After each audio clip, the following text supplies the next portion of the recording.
Hi, welcome to Look Closer. Today we're going extra small in our search for cool things and we're looking for the cannonball fungus.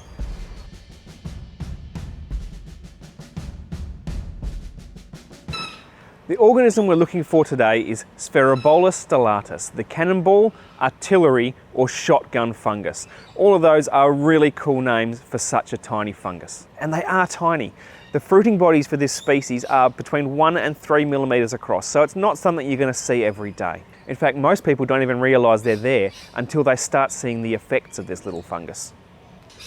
With a name like cannonball, artillery or shotgun fungus, you have to expect that this little fungus has a few tricks up its sleeve. In fact, this one has 3 tricks up its sleeve, which can make it a little bit of a nuisance to people. It's actually quite similar to the bird's nest fungus we looked at in this video, but it doesn't rely on rain. These little fungus, they bring their own gunpowder. Let's go have a look. In what seems to be a bit of a recurring theme for me, we're going to be looking for this amazing fungus in a pretty unlikely spot. It's a garden bed full of half-dead plants and old mulch, but it is here. So let's have a closer look because it is really small.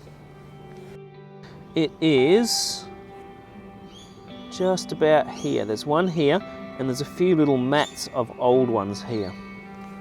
You might just be starting to see it now. It's this little orange star just here. These guys are so small that I'm going to have to get my super macro gear out and get in really close to show you what they look like.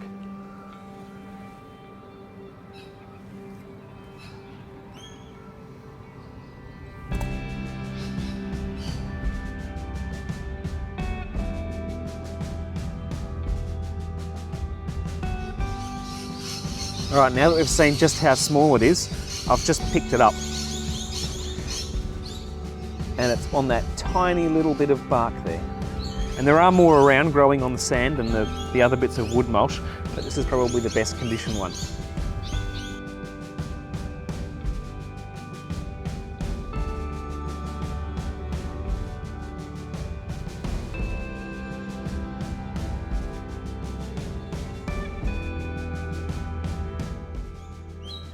So now that we've seen just how small it is, let's talk about the structure of it and some of the tricks that this has up its sleeve.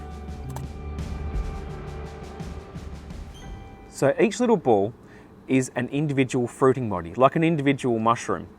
And this ball has 5 or 6 layers in it, all concentric like balls within balls. And at the very center of it is a spore mass called a peridiole. And that's just like the bird's nest fungus, they have peridioles too.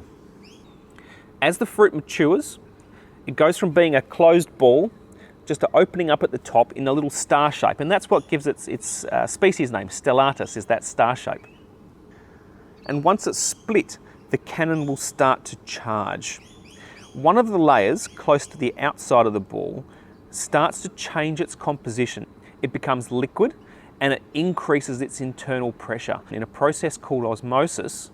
And that pressure inside that builds and builds and builds until there's so much that the inside layer turns itself inside out and throws the peridiole out with enough force to travel up to 6 meters from the original fruiting body, which is crazy considering just how small it is. And this brings us to trick number 2 that this cannonball fungus has up its sleeve.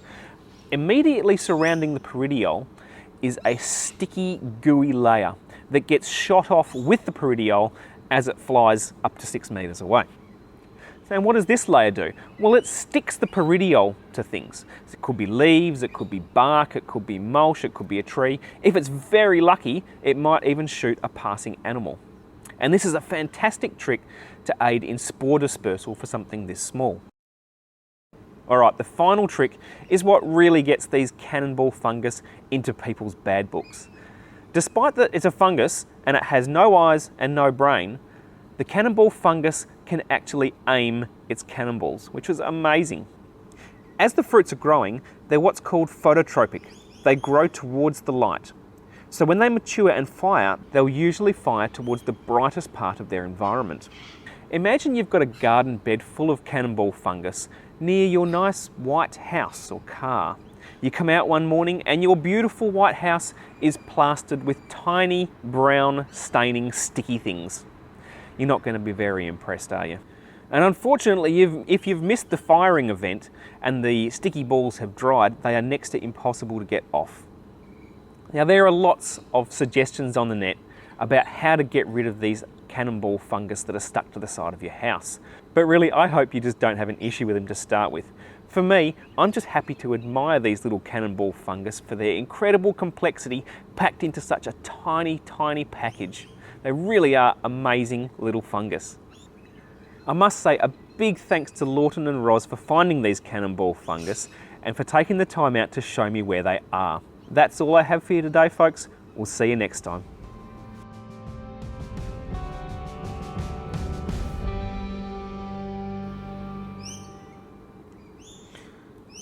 And I've just completely mushed that one.